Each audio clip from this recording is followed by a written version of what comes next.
بسم اللہ الرحمن الرحیم۔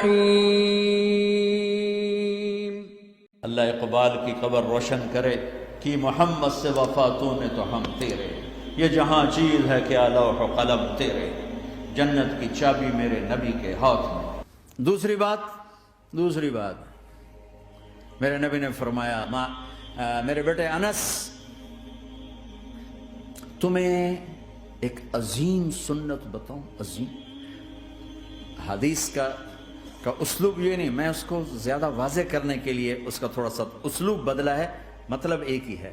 میرے بیٹے انس، تمہیں حدیث پڑھ سناتا ہوں۔ یا بنی ان استطعت ان تصبح وتمسی وليس في قلبك غش لاحد فافعل، ثم قال وذلك من سنتي ومن احب سنتي فقد احبني ومن احبني كان معي في الجنہ۔ اس کو میں یوں بیان کرتا ہوں، میرے بیٹے انس، تمہیں ایک عظیم الشان سنت بتاؤں۔ ذالکہ کا ترجمہ، میں تمہیں ایک بہت بڑی سنت بتاؤں، بہت بڑی سنت۔ ہم تو ذرا ابھی نیچے چل رہے ہیں۔ میرے نبی نے کہا بڑی سنت بتاؤ۔ کہا یا رسول اللہ کیا؟ کہا صبح شام اپنے دل کو لوگوں کے بغض سے صاف کر دیا کر۔ جس گھر کو صبح شام صاف کیا جائے کتنا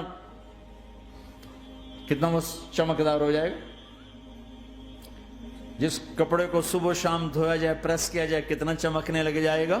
تو دل بھی ایک گھر ہے، دل بھی ایک کپڑا ہے، اس پر داغ لگتے ہیں۔ جب میں کسی کے ساتھ نیگیٹو ہوتا ہوں تو اس کا اثر اس کے دل پہ جاتا ہے۔ تو میرے نبی نے فرمایا بیٹا، چونکہ آندھی بہت زیادہ ہے تو صرف ایک دفعہ جھاڑو دینا کافی نہیں ہوگا، صبح بھی جھاڑو دینا ہے اور شام کو بھی جھاڑو دینا ہے، اور رات کو سونے سے پہلے یہ کہہ کے سویا کرو یا اللہ میں نے سب کو معاف کیا۔ کوئی معافی مانگنے آ جائے تو دیر نہ کرنا، فوراً معاف کرنا، اور تم سے خطا ہو جائے تو معافی مانگنے میں دیر نہ کرنا۔ کوئی تم سے زیادتی ہو جائے تو معافی مانگنے میں دیر نہ کرنا، اور تم پر زیادتی کر کے کوئی معافی مانگنے آ جائے تو معاف کرنے میں دیر نہ کرنا۔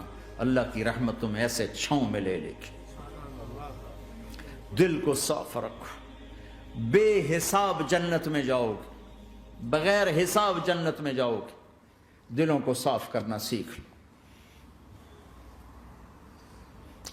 اپنے دل کو جھاڑو سے دیکھو نا، اگر ہم اپنے گھر کو صاف نہیں کریں گے تو کتنا گندا ہو جائے گا، اور صاف کریں گے تو چمکدار ہو جائے گا۔ دل تمہارا گھر ہے، اس کو اللہ نے اپنے لیے پسند کیا ہے، اس کو صاف کرو صبح بھی شام بھی۔ یا اللہ میں کسی سے ناراض نہیں۔ اگر تم اس مجمع میں ایسے لوگ بیٹھے ہو جو کسی سے تم بولتے نہیں ہو، بھائی ہے، دوست ہے، میاں ہے، بیوی ہے، چاچا ہے، بھتیجا، آپس میں اگر تم کٹے ہوئے ہو، اٹھتے ہی صلح کر لو۔ کیونکہ میرے نبی کا فرمان ہے جب دو مسلمان آپس میں لڑ پڑیں اور بات نہ کریں تو اللہ ان کے سارے عمل مردود کر دے۔ تو کہتا جب تک یہ صلح نہیں کریں گے ان کا کوئی عمل قبول نہیں۔ تو اپنے دل پہ پتھر رکھو، معاف کرو، خود جا کے معافی مانگو، چاہے جتنا اس میں تمہیں زور لگانا پڑے مانگو۔